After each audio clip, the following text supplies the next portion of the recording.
In the WAER forecast today, looks as though we'll have sunshine today with a high near 60. This evening, clouds, a chance of rain after midnight, a low around 43. And Thursday, rain expected mainly during the afternoon hours with a high near 56. And right now, it's 36 in Syracuse.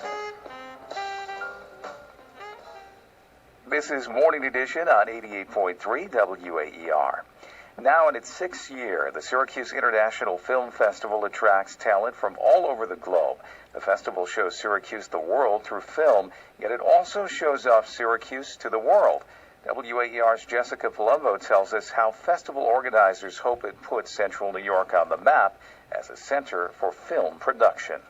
Joey Huertas is a New York City filmmaker who has been at it for more than 15 years. I got into Purchase Film School with a film I did with a VHS camera in my bathroom. His trilogy of short films, titled Girl Stories, is about to receive its final installation with the premiere of Homewrecka. It's a tale of domestic abuse by a woman against a man. The entire film is narrated over still photographs. A special kind of love. A certain kind of love that was deserving of a push, a shove, a slap across the face. Have you ever heard of this kind of a love? Huertas says his experimental films would never see an audience if it weren't for festivals such as the Syracuse International Film Fest. Exposure aside, he says festivals are a great learning experience. I think an artist has a responsibility to the craft and should remain involved in cinema as it grows, and should grow right there with it, together holding hands with it as it progresses and goes through its changes. Huertas is one of hundreds of filmmakers who have had their work shown at the festival since 2004. Festival director and founder Owen Shapiro says about 80% of the films shown at the fest are from foreign countries. We may not have the reputation within the United States of, say, a Sundance or a Tribeca, but on the international scene, we have a very good reputation. And if you check out the filmmakers who we've shown in past years and go to their websites, you'll see Syracuse International Film Festival is part of their own promotion of their work. Of the 500 or so films that get submitted each year, the screening committee selects only about a fifth of them to show. Co-founder Christine Fawcett-Shapiro says the quality of submissions has increased every year. And it's harder to make decisions each year. So there are loads of films that are entered that we would love to be able to show but can't, and agonize over it. The festival shows films at several venues around Syracuse, including the Palace Theater and the Red House Arts Center. This year, it also has screenings at satellite venues in Oswego, Rome, and Hamilton. Some of the film screenings are tied to other events, like meet and greets with actors and after parties. First things first, I take a wine glass, throw about 10 sprigs of mint in there. I go ahead and I muddle that first, just gently, just to release the oils from the mint. And then the next step we do... Jamie Luzinski is a bartender at Al's Wine and Whiskey Bar in Armory Square. He's mixing the official cocktail of the Syracuse Film Festival, the Al Verde. During the fest, the bar will be screening a Palestinian documentary called Taste the Revolution. It's an appropriate venue for the story of the first microbrewery in the Middle East. Don't start, okay? You're gonna have to stop this therapy. She needs me. You're creating this need for her. Hello? What are you wearing? What? This year's festival also marks the premiere of the movie Session, which was shot in Syracuse in 2007. The movie was directed by Israeli Chaim Bezoglo and stars actors Tom Bauer and Stephen Bauer, and Israeli actress Bar Raffaeli. The film is about a psychiatrist who becomes obsessed with his patient.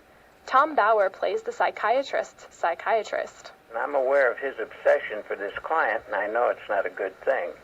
And then I start to become obsessed with his obsession. It has many twists and turns to it. It's a very intriguing film. Bauer has supported independent film ever since he made his debut in the 1959 John Cassavetes film Shadows. He says the Syracuse Film Fest helps promote independent film in a big way. It's not about celebrities or about glitz. It's about great filmmakers from all over the world, and that's what I realized was happening because of Owen Shapiro, which is how we got to make a movie with a filmmaker from Tel Aviv. And then I took some friends up there, filmmakers. Now they're making movies with people they met in Syracuse. They're making movies over in Russia, Armenia, all over Asia. Session will play at the Palace Theater at 7 p.m. on Thursday. The theater will also be the venue for this year's silent film accompanied by live music.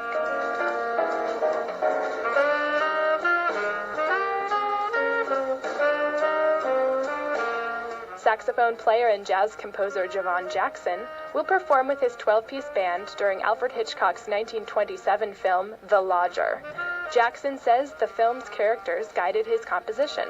Throughout the film, you get to develop your melodies and develop your themes along with this character. So to a point, this character kind of becomes a friend because now you begin to connect with this individual even though it is a film. Jackson and The Lodger appear at 7 p.m. on Friday at the Palace Theater. Lemoyne College will also be screening films during the festival. Lemoyne's film program director, Phil Novak, says because of the Eastman Kodak influence in Rochester, film has deep roots in central New York. It was one of the centers of early film production, but that kind of quickly gravitated to the West Coast. Novak says the festival is starting to restore Syracuse as a film production center, with several movies already being made here. The hope is that the town will become known for its production facilities, so it's recognized as an alternative to New York and LA. Both Lemoyne and Syracuse University film students get the opportunity to host filmmakers while they're in town for the festival. Actor Tom Bauer says this connection from one generation of filmmakers to the next is an important reason he supports it. I think the town is the festival and the festival is the town. And so it becomes a community event. So we have to do whatever we can to keep it alive and healthy. It's true that filmmakers are not the only ones who benefit from the festival. The Syracuse Convention and Visitors Bureau estimates that filmmakers and audiences who stay here during the festival contribute $622,000 to the local economy. Jessica Palumbo, WAER News.